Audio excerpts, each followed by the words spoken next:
BJP Congress కలిసి BRS ని ఖతం చేసే ప్లాన్ లో ఉన్నాయన్న ఆరోపణల్ని తిప్పికొట్టారు బీజేపీ నేత రఘునందన్. కాంగ్రెస్ బీజేపీ సిద్ధాంతపరంగా విరుద్ధమైన పార్టీలు ఎలా కలుస్తాయి అని ప్రశ్నించారు. వచ్చే ఎన్నికల్లో బీఆర్ఎస్ బిగ్ జీరో కాబోతోందని జోస్యం చెప్పారు.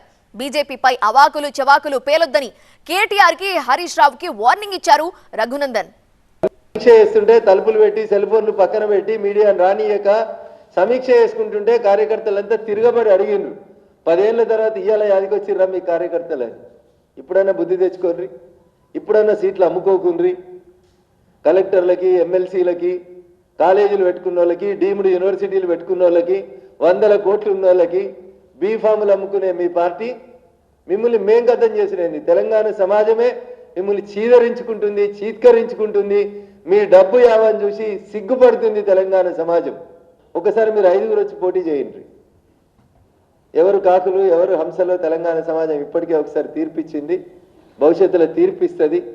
కాబట్టి భారతీయ జనతా పార్టీ గురించి మాట్లాడే కంటే ముందు మిస్టర్ కేటీఆర్ నోరు దగ్గర పెట్టుకో, ఒళ్ళు దగ్గర పెట్టుకొని మాట్లాడు. మాకెవరితో అక్రమ సంబంధం మీలాగా పెట్టుకోవాల్సినటువంటి అవసరం లేదు.